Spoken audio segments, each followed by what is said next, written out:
Hello and welcome back to the Fixing Football podcast with me, Martin Naylor, and we have a full house tonight, so welcome Scott Naylor, Luke Foley and Liam O'Meara. Boys, hello, how are you all? All you shout out at once. Let's do this. Hi boys. Good evening. I went last. Hello everyone. Liam, I'm going to start with you, seeing as though you went last. I don't want to upset you anymore by leaving you till the end. Bolton Wanderers, pretty ropey result against Barnsley, was it? No, not really. Pretty good result, all things considered. Barnsley are doing pretty well, and they have had the number on us for quite a few times in a row in terms of playing them. They do beat us consistently, so I'm happy to get that point and move on. But I was going to say, Martin, it's good of you to join us. I thought you'd be still out celebrating the massive win that you guys had over. Nice countdown. I don't. It's not over the top. Some of you lot like to blow things out of proportion, but the celebrations weren't as over the top as some people might like to allude to. Would you say, when you say that we're blowing it out of proportion, would you say that the celebrations were at least slightly out of proportion? Would you say that? No? Let's just... So we're referring to Arsenal domination of Liverpool over the weekend. Fantastic result. Massive win for the title race. And the celebrations were perfectly adequate. They weren't in anyone's face. They weren't rude. They were just on telly to our own fans in our own stadium. I honestly think... if you or Jamie Carragher or anyone else got a problem, you can suck me off.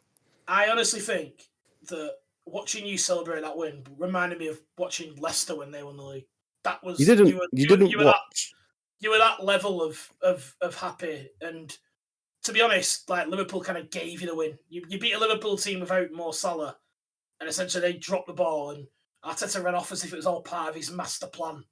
And if I'm being honest, I found it quite cringy to watch. That's your opinion, and your opinion's usually wrong, so that's fine. We didn't have Jesus. They didn't have their main striker, and we didn't have ours. So I think it's all fair. I think we... Your main striker don't make a fucking difference. That's irrelevant. He's our main striker. Doesn't matter how many goals they've got. No, we'll get on to Arsenal the whole game in a minute, but I wanted to ask how the new signings were bedding in, Liam, before you railroaded this. Aaron Collins did well when he came on. Really, really good start. And he got like a load of goal involvements already this season. Yeah, he was League One Player of the Year last year as well. We've paid a reported £750,000 for him, so I know Luke likes to question where a lot of the money has gone at Bolton. It's nice to see some of that investment going somewhere. Well, they did say TVs. Well, they did say that some of it would be going on players. They were very open about that, and I think this is when we're seeing that essentially try and push us over the line. Yeah, he looks brilliant. Though I was really impressed with him. We've also got Calvin Ramsey on loan from Liverpool at right back. I think we touched a little bit on that last week. Yeah. Did he play? Yeah, he did. He came on the bench and obviously played in the Blackpool game. Played from the start in that game and did well in that game. And we also had Caleb Taylor, who was a deadline day signing from West Brom, who's 6'2" and is one of the biggest human beings I've ever seen in my life in terms of size. I think he's only 21 as well, so he is some unit of a man. And he slotted in with Ricardo Santos being injured. It's our centre-back role. And he did well, to be fair. You know, coming straight in, not played a lot of football in the past. Yeah, he did all right. It was a decent showing. Do you think you've got enough now that you'll be comfortable with this squad for the rest of the season? I know you can't pick and choose, but you think you've done enough to, solidify any holes you may have had? Comfortable's a strong word because obviously you always want more when you're trying to achieve what we're trying to achieve. But if I'm honest, I was happy anyway. So I think these reinforcements are in areas that I think we could do with more bodies. So yeah, in terms of what we could have done in the window, I think we've done everything that we could have done really. And hopefully some of these players, particularly with Aaron Collins, it will help us if we do achieve what we want to achieve and get promoted this year. These are players that help us in the Championship as well, because we need to have an eye on that. Good. So let's move to Chelsea. Scott. Chelsea played, and I'll let you take it on from there. Did they? I don't fucking think they did. Yeah, a terrible. By all accounts, well, I didn't see it because it wasn't on TV, and I'm a law-abiding citizen and watch all my football legally. So I didn't actually see it, and as is tradition, when your team loses, you don't watch the highlights, because why bother? What's the point? And yeah, by all accounts, an absolutely abysmal performance from all involved. Maybe Cole Palmer is the exception, and maybe Petrovic somehow ships 4 goals and doesn't play badly. But that's just what it's like being Chelsea's goalkeeper. Yeah, embarrassing from all involved. And I've been saying it since the Man United game. Pochettino is well out of his depth. But then again, like I've said to you guys before, it's a litany of failure from top to bottom. It's no one person's fault, but everybody is also to blame in some way. So it's embarrassing, and and it's going to be this way for a while. I don't foresee Chelsea improving matters without a massive change in direction from above. So what? Well, that was going to be my next question. What do you see happening for the rest of the season? I mean, you're still in that cup. I think that's really the only fair play, and fair play to the players for getting there, and a bit of luck got us over the line, particularly in the Newcastle game. If we do win that game, which I really don't see happening, if we do, that is essentially Pochettino has done his job for the year. He's not doing it very well, and he's kind of scraped it, but he's got us back into some sort of European football. It doesn't mean he should stay. I kind of feel like the rest of the season is going to play out the same way it's played out so far. Massively inconsistent. We're probably going to see Chelsea put in a couple of good performances before the end of the year, and you'll get the odd rumble of, oh, this is what it's like. This is what it's supposed to be. But it's a team who is either not good enough or not ready, or a mixture of all of that, trying to play for a club that is too big for them all as it stands right now. And you're going to get a team performing to its level, but not to the level of the club that's on the shirt. So it's not going to be good. And sorry, let me interrupt. What do you make of the calls for Mourinho to come into the end of the season? Would you take that? Think the swan song? I do, and partially from nostalgia because it's Mourinho and it's Chelsea, and of course, in an ideal world, we'd never have sacked him in all those years ago anyway. He'd have been our manager all this time. But if you're in a situation where your only hope is a cup final, is there anybody better than Mourinho to come in and just do that job, win that cup final? I don't think there's a better person to do that. If that is literally the only thing that can make your season anything remotely close to a success, why do it? Why? Because even if the league position doesn't improve, it ain't going to improve under Pochettino. So why not give yourself a much better chance at winning a trophy? So I'd take it. Fair enough. Let's go to Luke. I believe the famous Manchester United were playing as well. The world's most boring, unnewsworthy club. Please give us what happened. I know Garnacho got me some points, didn't they? So we can start with that. But I thought it was the end of the season yesterday, wasn't it? From all the celebrations that Arsenal were doing. So boring. Honestly, even the fans know boring. No banter at all. I thought it was the final game. That's what I assumed. Thought it was last game against West Ham, and Arsenal won the league yesterday. So not allowed big games anymore, apparently.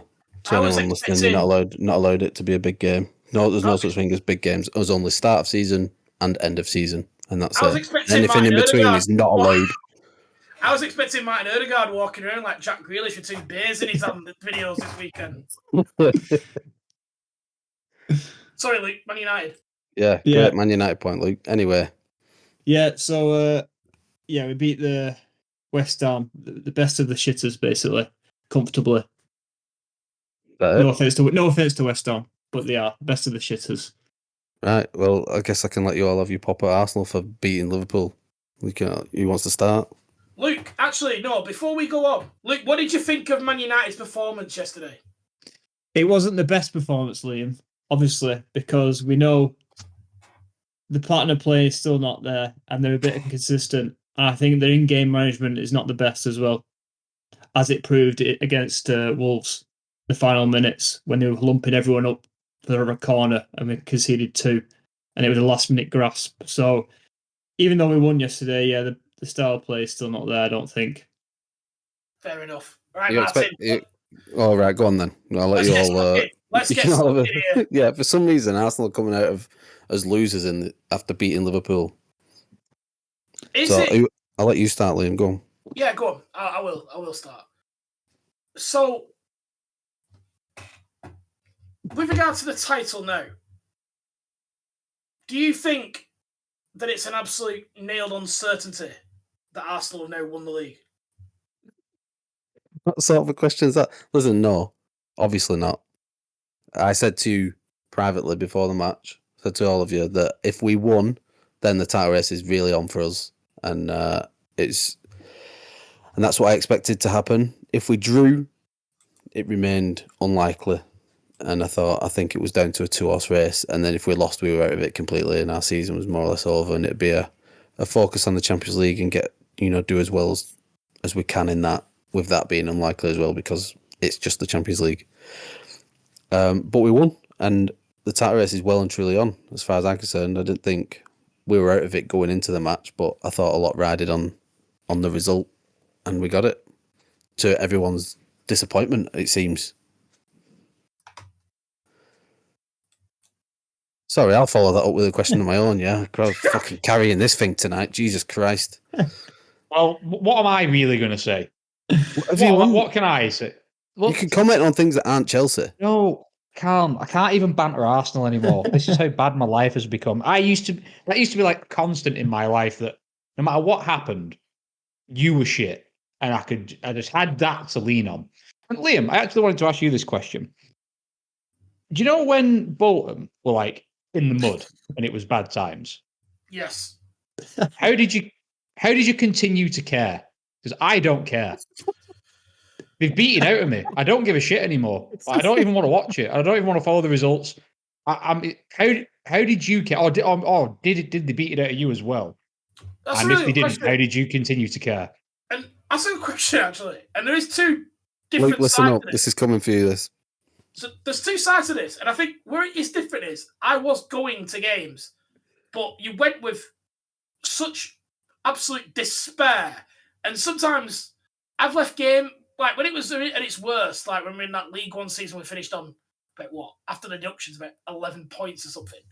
Like, I left games 30 minutes in, like, because it was still happier at Scott's, like, and it was just a laugh. But if I wasn't going to, let's say this happened in like the COVID season where I weren't going, like, I think that would be different. Like, I feel like it'd be very hard to switch off, to keep on it, like, especially for yourself, because obviously it's not like you're surrounded by other Chelsea fans to have a laugh with it about. Basically, your sense of perception is to go onto the internet, which is, I imagine Chelsea Twitter is a bit like a fucking bin fire at the moment. Like, it's not like so. That's exactly what it is. I can see why you switched off. What we did is it just got very toxic, and then there was apathy, but then there was humor in that. Like, we just didn't really care that much. But we had people around us, like we were going to games with people, so it was a bit easier, I would say. But if I didn't have that, I imagine I'd be pretty like you were, a bit like, this is shit. Although, to be fair, you do have a cup final coming, Scott. We do. And there's this thing of like, as like an unwritten thing in football that no matter what, you follow your team, you don't abandon them, right?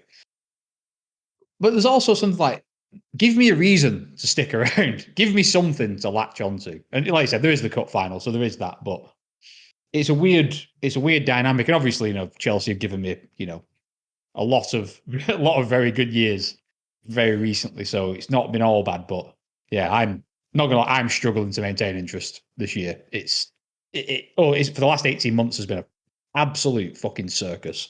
Do you think because there's so many new players, you've not even got like a relationship with them? So there's not even like them players who you you like still who are around. I know, like, you could probably say Reece James, but he's never playing.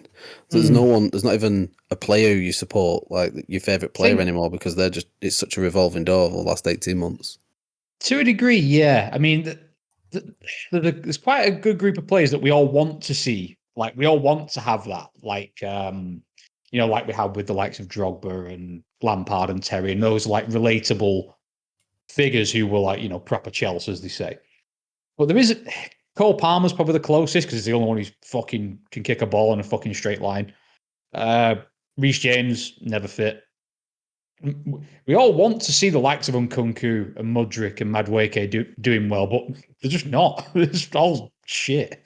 So Scott, bad. So you think out of all the players you bought, Cole Palmer's the only one that's kind of standing out for you that you can see in the future for Chelsea? The rest of them are just, what are they? Not necessarily. I'm not saying there's no future for any of them. I'm just saying that in the present moment, they're very poor, and I don't know. I think it's a case. I think we've bought a lot of players who aren't ready. So I'll put it this way: if you drop some of those players into a Chelsea team of old, for example, if you take Pedro away from the Conte title-winning team and put in a Mudryk or a Madueke, you'll see a different player. You'll see a miles different player because he's surrounded by winners, and as well as a coach who is competent, which I don't believe Pochettino is after what I've seen this season.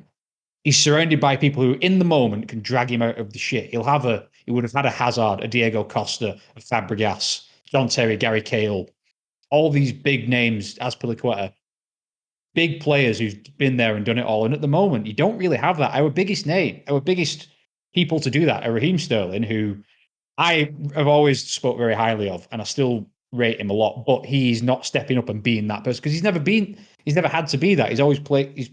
He was either a baby at Liverpool, and at Man City he was a cog in the machine, a cog that scored a lot of goals, but cog nonetheless. He wasn't the De Bruyne, he wasn't the Aguero. He was just kind of there.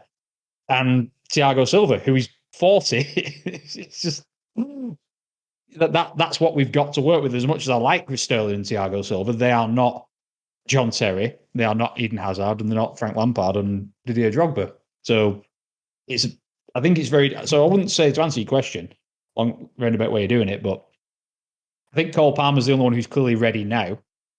But I think we've got a lot of players who the jury is still very much out, and they could all be great in 3 years.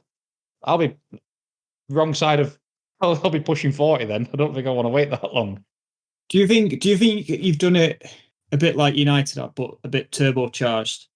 So we've done it over a 10-year period, spent billions, and we've not actually seen any kind of.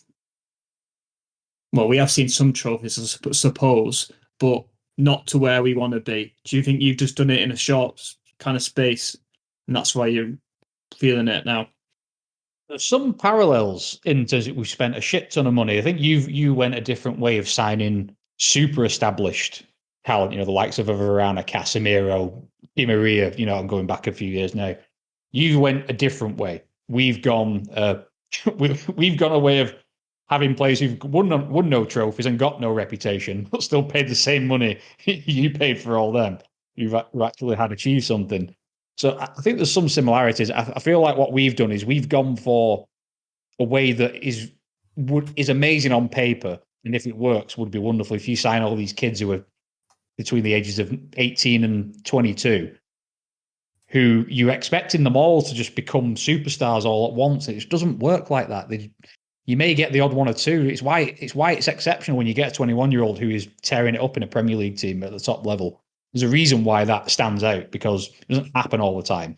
When you fill your team with those, your odds of you having a functional team together, it starts to go through the floor, and you're relying on lightning in a bottle 10, 11 times within the squad, and it just doesn't happen. So I think we've gone for a very idealistic approach, which is safe to say it isn't working. But I do believe that a better manager would get us a bit higher. Not loads higher, but a bit higher. Well, let's stop the doom and gloom. Let's go back to Arsenal a bit. So, Naylor, if you don't win this season, do you get rid of Arteta? No. Thanks for the super poignant question. No, because we're still on the right path, regardless of winning the trophy or not. I said it at the beginning of the season. I said it last season, and I'll keep saying it until the showing of progress starts to wane and we start to, I don't know, we start to look a bit stale, which I don't think we do. I think a few teams might have had our number this season and we've had to change things up. But maybe our season is panning out a little bit more like Man City's last season than ours last season, in terms that they started slow and obviously caught us in the end. I mean, maybe that's it, but it's definitely a 3-horse race now, and Arteta's going nowhere, I hope, anyway. What did you think of the match anyway? Me personally? No, you as an idea, you as a metaphor, man, really. I feel Liam had a point with regards to Sol not being there. To be fair, but we talk about having this. this amazing attack that Liverpool have, just because their best one out of 6 isn't available. Which, Neil, honestly, I think, to be honest, I think you were the better team. I've got to admit that. I think you deserved it yesterday. So there's your little bit of praise. But because you said Martinez, don't go too overboard. Honestly, people don't like that. Because you was happy with Martinez getting injured again, I'm doubling down. I definitely don't want Arsenal to win the league. No, you, the Man United fan, would rather Liverpool or Man City win the league, and that's fine. That's fine by you. You know what I mean? I'll let your own fans decide what your fate should be with that. I think it's really weird, but I mean, I'm only happy Martinez is injured because I think he's a bad person on the pitch and probably in his personal life as well. So that's just my opinion. I don't think he deserves to be playing good football. Probably a big shithouse. I think he kicks dogs. But that's, like I say, this is just my opinion. And one man's. Scott, obviously a big Arsenal, Arsenal probably a second team, really, when you think about it. So what did you what did you make of it? I mean, hold on. I'm only going around because this is clearly a massive match in terms of the title race going in from this month onwards now till May. Did you feel it was that going in? Yes and no. I'm going to be extremely anticlimactic and say I didn't even watch it because I'd given up by then. Well, this is out of character for you. I stopped. I told you I've stopped caring. It's extending to other realms of football. Like I would normally watch the top of the table in the relegation battles. I don't give a fuck about any of it. What's the point? Right. But big game for you. I don't give a fuck. Congratulations. We're getting relegated. So yeah, yay. Liam, is there, other than Arsenal's apparent over-celebrating, is there any worthwhile talking points from that, do you think? From the match, from the title race going forward? For the title race going forward, would you say it is a 3-horse race now? Like that's it. That is a 3-horse race now for the foreseeable. I think it is, and also Villa and Tottenham are still within striking distance. I think ultimately, I think it will become a 2-horse race. I think it will become Man City and Liverpool. But, we're in February now and Arsenal, Villa and Tottenham are still within touching distance. So you're absolutely in the race, but you've got a lot of games to win if you want to win the league. And I think that I don't think you score enough goals. I think true. I think that will ultimately see you fail. And I thought you're playing very well. Like defensively, you do look very good. I will say that. Like that protective cover that Declan Rice has given you has improved you. And obviously Saliba and Gabriel, playing every week now because I think there was a reason Arteta wasn't playing Gabriel at the start of the season. I think it's down to him. I still think Zinchenko and is it Kiwior? I can't remember how you pronounce his name. Kiwior. I think the left back is an issue for you. To be honest, I can see teams exploiting that. However, you've got a chance. You're in with a chance. So yeah, good luck. Oh, that'll round it up nicely. Right, let's have a little break, and then I want to talk about this week's main topic.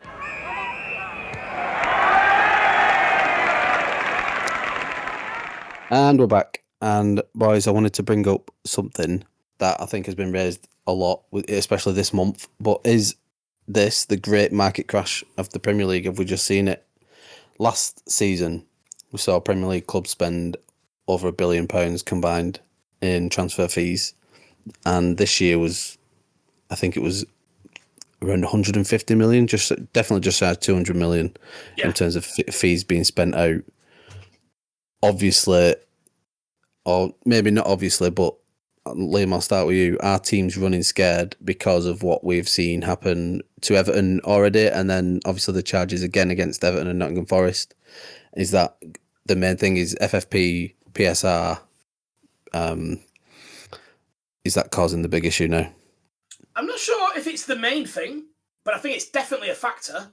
Absolutely, especially for those teams lower in the table, because they've seen the severity of punishment that could likely be handed out here. And even if Everton now get a reduction on that 10-point one, they've got potentially another one that's coming down the road anyway.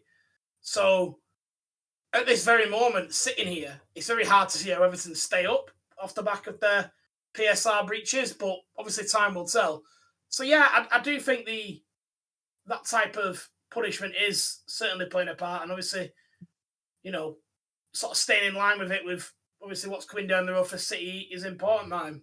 Do we know when the charges are going to be issued to Everton and Nottingham Forest? Like when, say they do get a points deduction, either of them. Do we know when that sort of deadline is?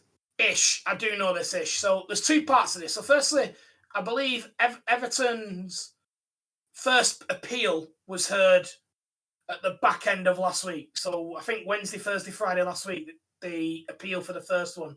And there's going to be a decision on that mid-February. So that's the first part for Everton.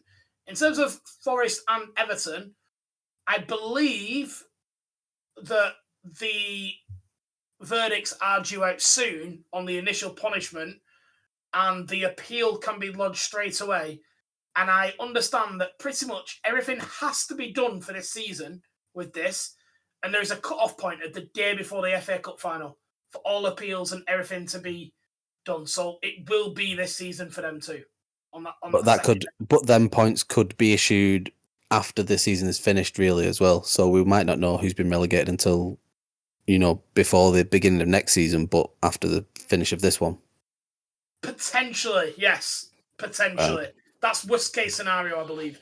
I think there is a common will amongst all parties to try and get it done beforehand for obvious reasons, but that is a possibility, yeah.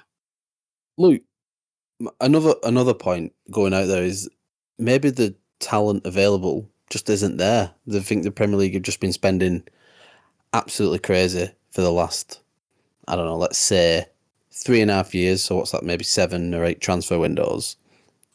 The spending has been increased massively each time. Do you think that there's just a lack of, desirable talent out there? It seems like everyone needs a striker, and there's 3 that people keep mentioning. It's like Osimhen, Vlahovic, and Ivan Toney. They're just the 3 names that keep being bandied around.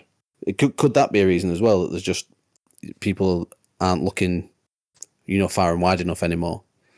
I think so, yeah. I think the January transfer window is the hardest window to do. And I'm going to say something drastic here. Why don't you just get rid of it? Why don't you just have a window in the summer? And obviously, whoever you get in the summer, that's your team, for a manager to kind of mould and adapt to the way he wants to work. So, what about then outlawing the sacking of managers? I don't know. There's got to be some sort of like freedom of trade, but like, if you're gonna say this is your squad and this is what you've got to have for 12 months, then what you can sack managers willy-nilly. What do you make of that? Do you think that you could just get a new manager every month until someone makes this squad work? Well, I think clubs would be more leaning towards not getting rid of managers if it's that case, because if you get rid of a manager who's basically set up the team for the year and it's in his moulding, and you can't, I don't think many clubs would get rid of managers. I think there'd be less sackings, to be honest. It's fair. Scott, so Dara McAnthony, who is the Peterborough chairman, he was on his podcast recently and he was saying about why the Premier League, the FFP rules, PSR, and even broadcasters like Sky Sports need to be careful about how much they cover the January transfer window. And because, FFP and PSR obviously are punishing clubs, and then the broadcasters love shit like deadline day. They live for it. The Sky Sports News' calendar is built around that summer transfer window, deadline day, and January especially. If the FFP and PSR are, knuckling down severely on these clubs being able to spend money, then are Sky Sports then in turn going to get less interested and going to just bin off things like deadline day anyway, and it's become its own thing outside as well? Do you think that FFP, in his words, is harming what is basically $1 trillion business? There was a lot there, I know, to unpack. So, yeah, I mean, go to your point about Sky Sports. They've certainly fed into the mania around these things. There's a reason, you've got different reporters at different grounds, and there's people pulling up at gates at stupid hours of the night, and it's just, there's deals getting done at the last minute. It's all a bit chaotic, and so that's certainly, I mean, Sky Sports clearly love that, and that's money for them. I wouldn't necessarily say that's their fault, because they're just reporting on what's going on as much. So I wouldn't really try and put much blame at their door. They're just, if no one does any deals, there's nothing for them to talk about anyway. So it's not their fault that this is happening. So I'm saying that how that affects it long term. Do people just start losing less and less interest in the deadline day window? That them two sort of big programs that Sky Sports would promote, and then in turn, Sky in general lose interest and probably.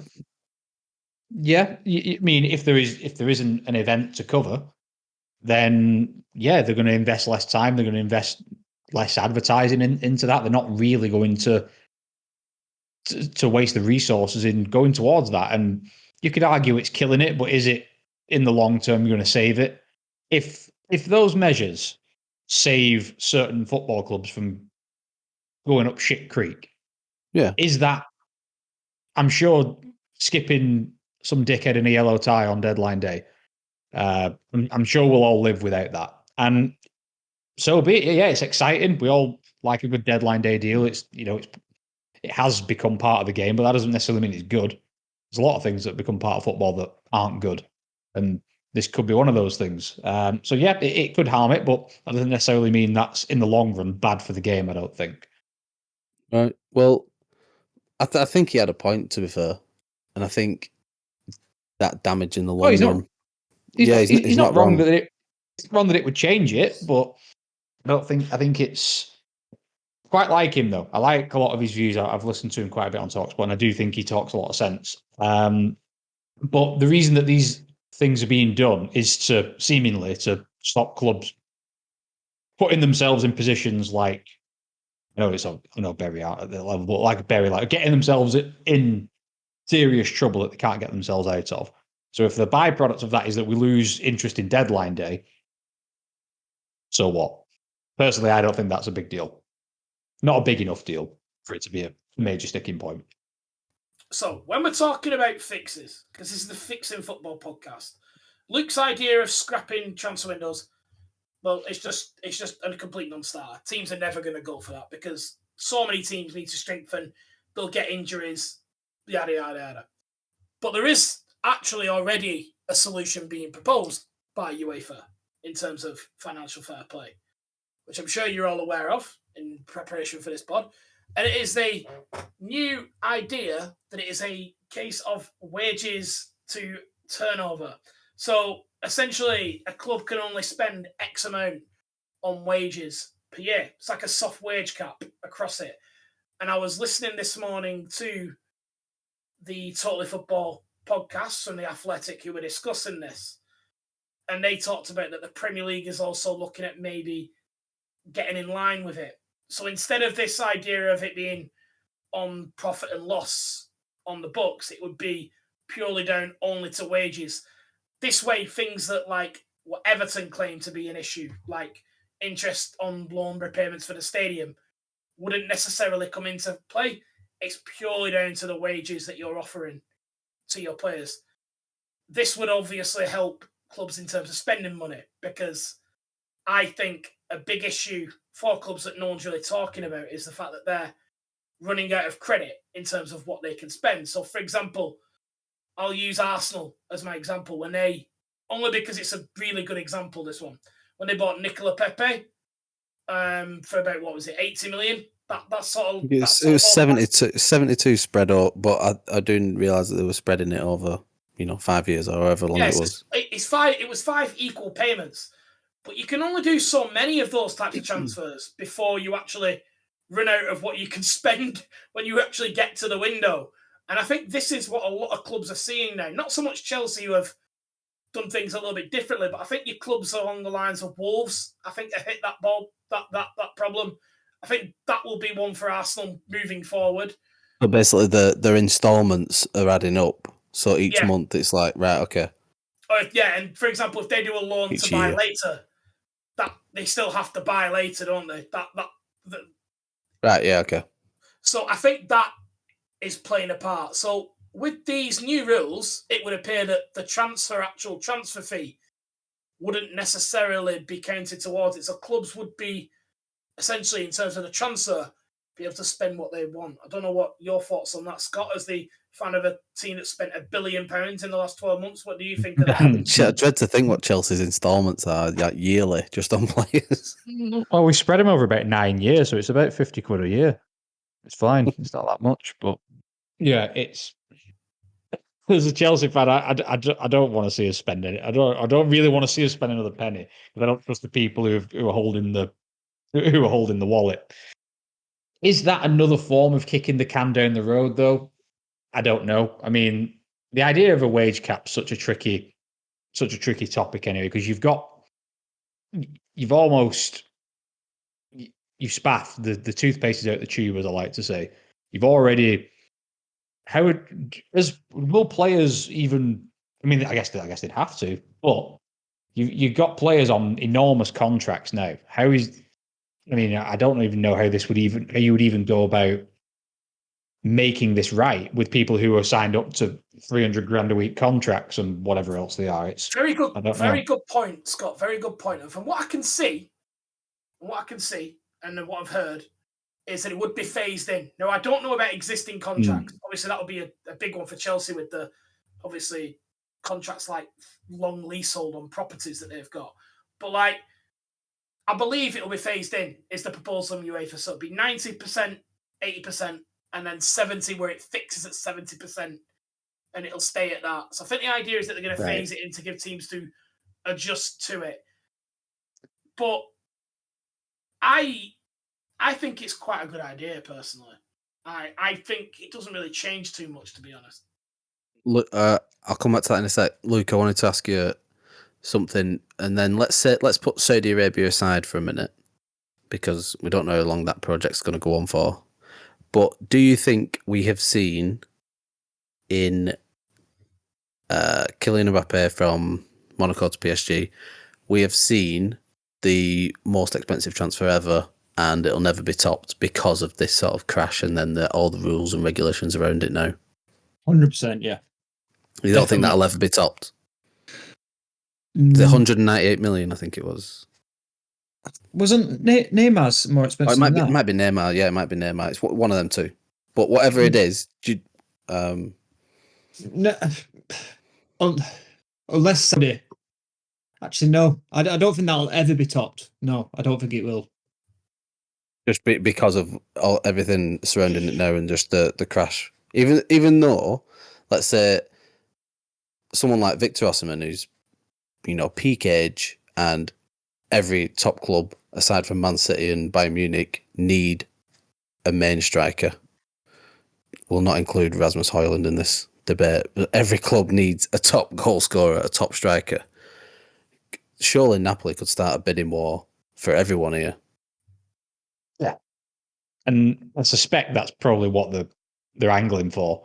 Yeah. The problem is you only have such a finite pool of clubs who can do that. One of them's already got the top striker, so you've already ruled one of those out. You've only really got 2 clubs left who are going to be throwing that kind of money around. It's Chelsea and PSG. So there ain't much of a bidding war. It's like what we're seeing with when Premier League clubs are trying to shift players on big wages. They're not going to. You don't see players really going abroad that often because no one's got the money that the Premier League's got. So your pool of clubs is limited, and they then know you've got assets you need to get rid of. So they don't want a bidding war. So they won't get into one because they know you're the club in need. You're the one who needs to shift the money off the books. So the Premier League's become such a weird animal in that no one has the money that it's got, which is great for the Premier League, but it's also shit for the Premier League because then no one can take their unwanted players off them other than other Premier League clubs. It's a bit of a mess.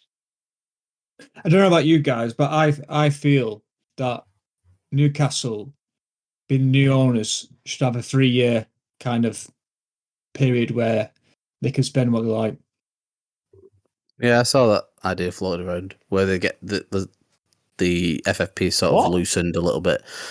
So not just for Newcastle, but for new owners in general, New FFP owners of clubs. is loosened for them, so they have the rights to invest and boost their club up in the way that they'd hoped for X amount of time, whatever it is.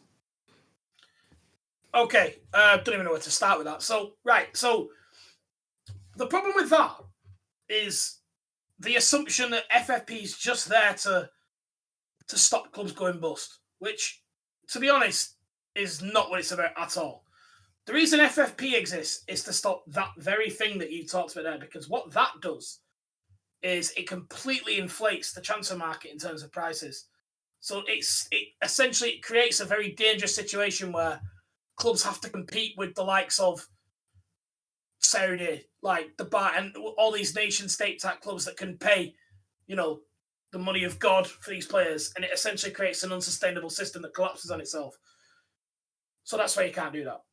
In terms of record transfers being broken, well, we nearly had that this summer, didn't we? With Salah to Saudi, wasn't it 200 million offered? 250, I believe they were looking at, 250, and I'd be very surprised if they're not back in for him to this summer with no Klopp at Liverpool. Oh yeah, 30%. I see it. Yeah, but I'd be surprised if that's, I reckon, 120 million that gets done. That's why I did prefix it with, Saudi Arabia side, because we don't know if the arse is going to fall out of that league anyway at some point. I suspect it won't. I think it is here for the long run, unfortunately. I say unfortunately. I don't think Jordan Henderson leaving will quite topple it in the way that people think it will, to be honest. No, but we saw it with China and other countries have tried it in the past, but we'll see. We'll see how it goes. I do actually think it's around for the long run, but Saudi Arabia aside, because they aren't governed by FFP, this is why I was questioning it in terms of the fees. Liam, before we move on any further, have agents' fees come into and the stuff with FIFA and agents' fees has been going on for a few years, but has that affected the current market, do you think? Yeah, definitely. Particularly the emergence of super agent type deals like Haaland's relationship with the late Raiola and Pogba being involved in that, I believe.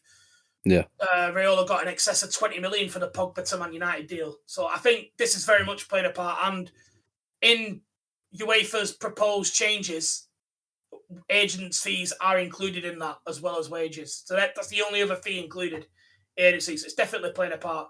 We've also seen the introduction of regulation in agents and a license that's needed to now be achieved to be a FIFA licensed agent to manage players at the top of the game. And the fact that didn't exist before is just madness, really. But then, well, it did, and then they took it away, like in the mid 2010s, I think, something like. They got rid of it, and they brought that back in. So Oh, that sounds right. You need responsible people looking after them. well, I mean, again, it's a free market, isn't it? And what is a responsible person? Is a responsible person the one that makes the most money for the client, or is it the one that's got a shady history? I don't think people are bothered, are they? They'll get into bed with anyone if they're going to get more money out of it. So I think that is the issue. But I think agencies are definitely a driver. What do you make of FIFA cracking down on agents' fees? Because, like you say, it's a free market. Are we in danger of just being over-policed in the same way as society is in general? Would you think that an over-policing of just one area of the game is necessary? Oh, good question. I don't know, if I'm being honest with that. I think they should be licensed because I think any industry in the world where you handle money and financial transactions, there should be an element of licensing so you can track where money's going. I'm a believer in that. I've worked in financial services most of my life, and I do believe that you need to know where money comes and goes. It's not just influence. It's not just handling the money though. It's agents really influencing it as well. Sort of influencing where it goes as opposed to handling it. They've always been the middlemen really on both of them.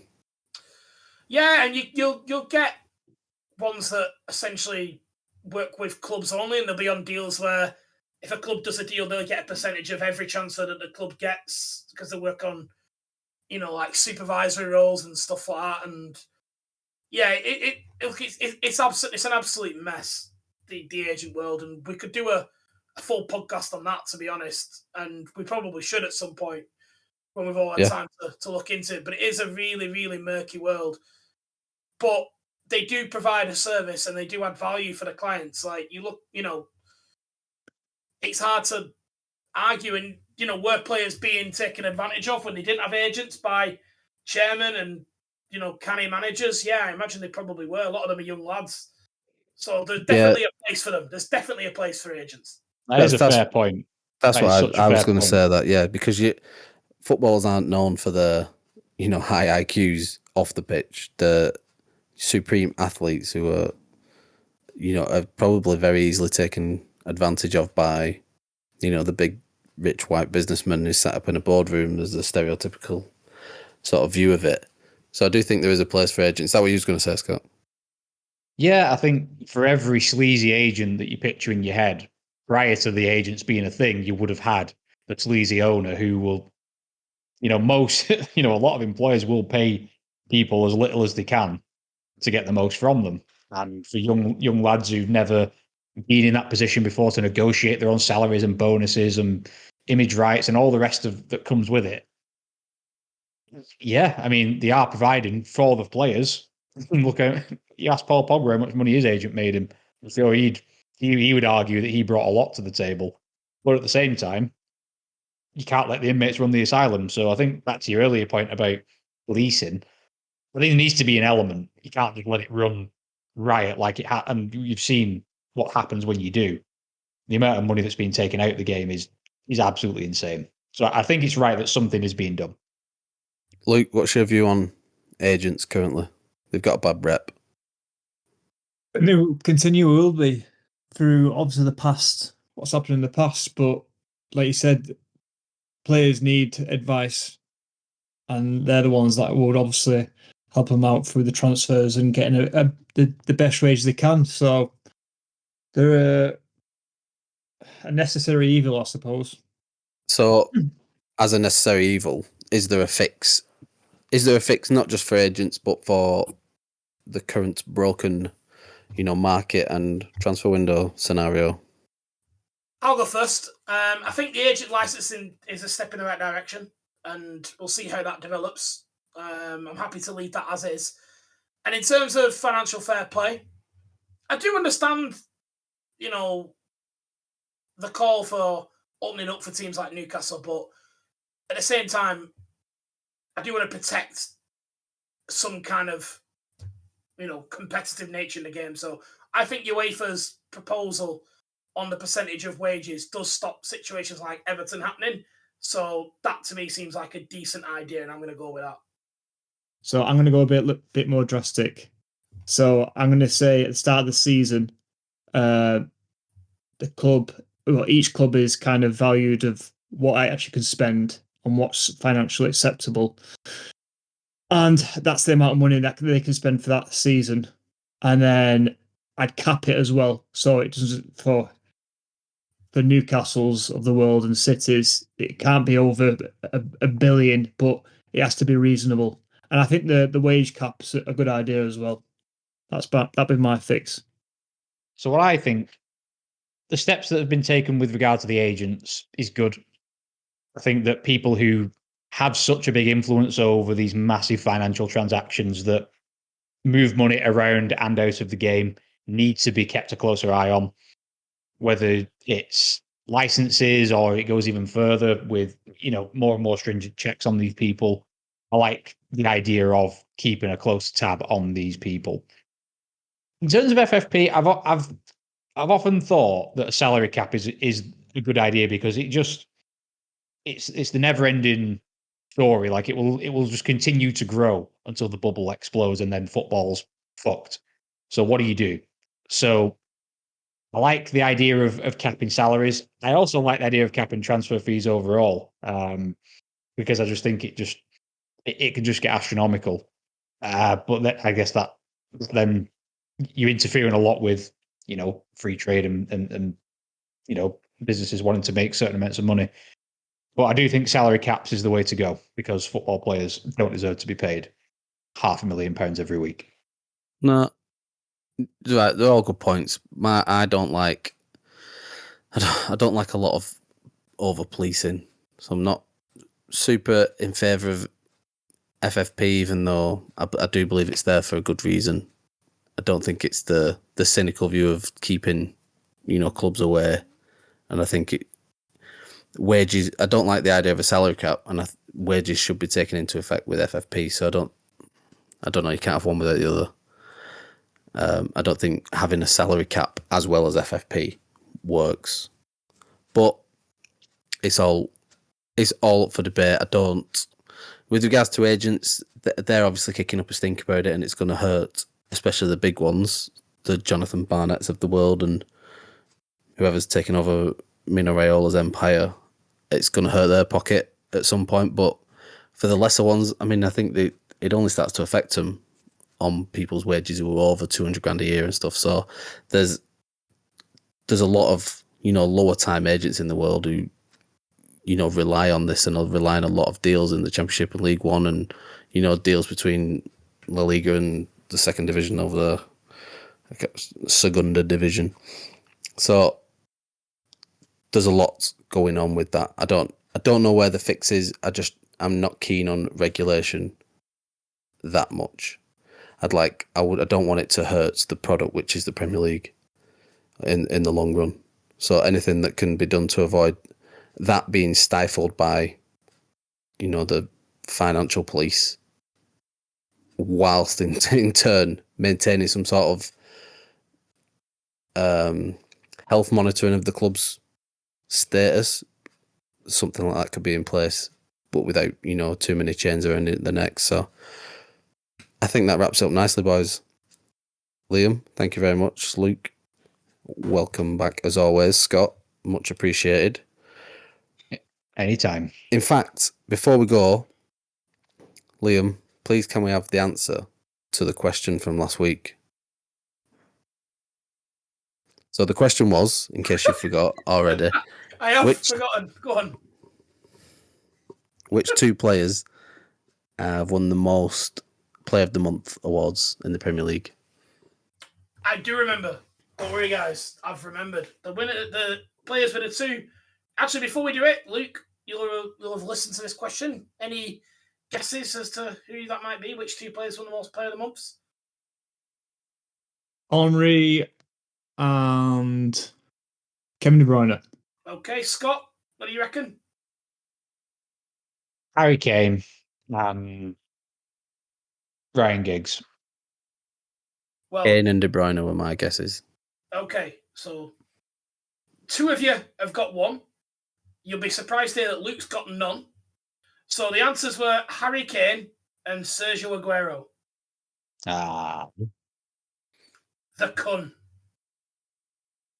So, thank you for navigated playing that it, well. everyone. He navigated that well.